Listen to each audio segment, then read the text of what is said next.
pendant, comme je l'ai dit, peut-être 3 dimanches. Et le titre de cette série de messages, c'est les mystères du sang. Les mystères du sang. Nous allons parler du sang. Parce que beaucoup, même les chrétiens, ne comprennent pas qu'est-ce qu'il y a dans le sang.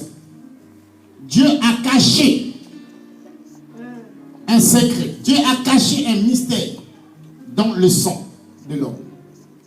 D'abord, nous allons définir naturellement qu'est-ce que le sang.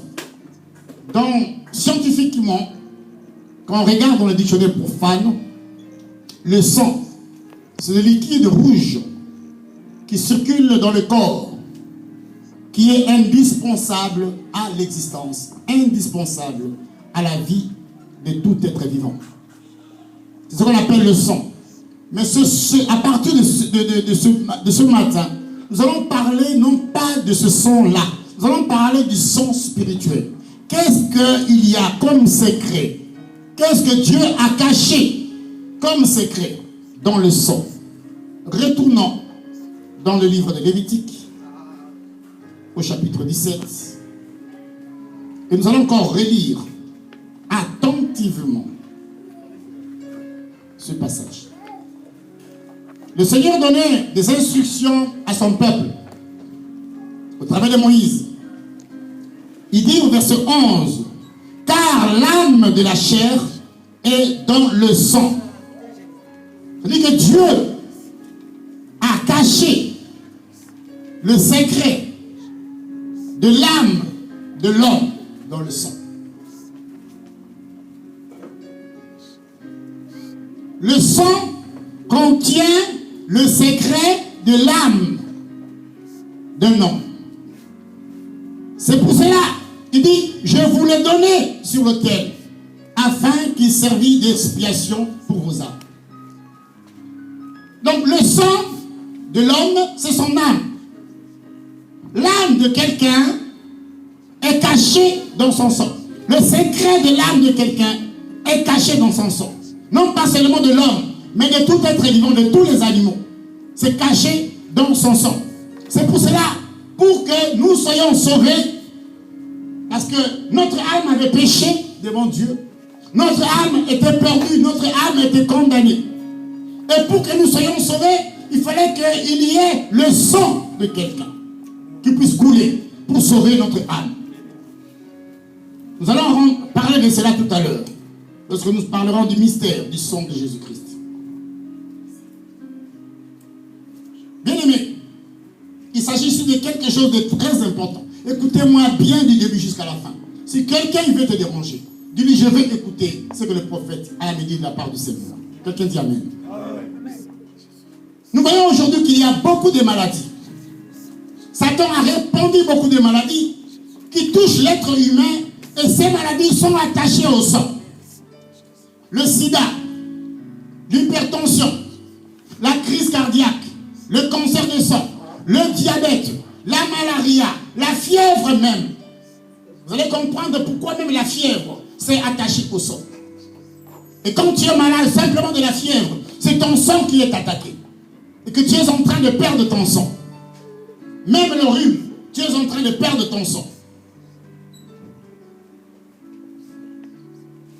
Et nous voyons dans ce texte, nous comprenons pourquoi Dieu avait interdit aux enfants d'Israël de manger du sang. Parce que si les enfants d'Israël mangeaient le sang, ils étaient en train de manger l'âme de l'animal. Il ne fallait pas qu'ils puissent manger le sang. Et c'était en plus dans la révérence que les enfants d'Israël devaient avoir vis-à-vis de ce qui devait arriver. C'est-à-dire du sang de Jésus-Christ. Parce que le sang des animaux dans l'Ancien Testament était l'image du sang de Jésus qui devait être versé pour venir sauver l'humanité. Regarde, frères et sœurs, écoutez-moi bien. Ne joue pas avec ton sang. Parce que ton sang contient le secret de ton âme. Amen. Ton âme peut se perdre. Ton âme peut être sauvée au travers de ton sang. Alors nous allons suivre cela attentivement.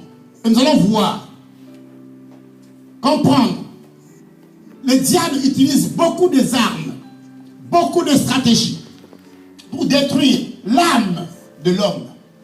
Mais il ne va pas se présenter comme ceci. Je viens prendre ton âme. Non. Il va toujours utiliser le secret là que Dieu a caché, que lui il connaît, qui est le sang de l'homme. Alors le verset que nous avons lu dans Jean chapitre 10, verset 10. Si le voleur vient pour voler, il vient pour détruire, c'est-à-dire pour tuer, pour égorger et pour détruire. Jésus vient, il est venu pour donner la vie. Amen. Et la vie en abondance. Amen. Nous allons voir quelles sont les stratégies que le diable utilise pour voler, pour détruire l'âme de l'homme au travers du sang. Mais même s'il a fait cela, Jésus est venu pour donner la vie. Et la vie en abondance. Amen.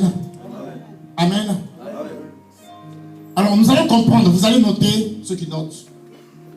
Il y a plusieurs sortes de sang. Vous allez être étonnés aujourd'hui de ce que vous allez écouter.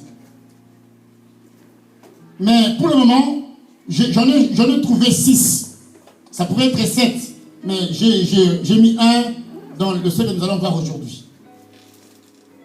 La première sorte de sang, la sueur. Deuxième sorte de sang, la sémence de l'homme. Je ne sais pas s'il y a des enfants qui sont là. Parce que je parlerai de certaines choses qui peuvent être pas bien à écouter pour les petits enfants. Donc quand on dit la sémence de l'homme, pour bien expliquer, c'est-à-dire le sperme de l'homme. Troisièmement, le sang que la jeune fille, la vierge perd lorsqu'il y a le premier rapport avec un homme. Donc le sang qui est perdu lors de la perte de la virginité. Il y a un secret qui est là. Quatrièmement, le sang menstruel. Lorsque la femme a ses règles, il y a quelque chose qui est là. Cinquièmement, le sang de l'accouchement. Lorsque la femme enfante, elle perd du sang. Il y a un secret qui est là. Et sixièmement, le sang propre de l'homme. Nous allons en parler pendant, j'ai dit 3 dimanches, parce que je ne pouvais pas en parler. Je vais vraiment prendre d'abord aujourd'hui, nous allons parler du premier, la sueur. Alors vous allez être étonnés comment est-ce que la sueur peut être du sang. On va prendre notre Bible dans le livre de Luc, au chapitre 22.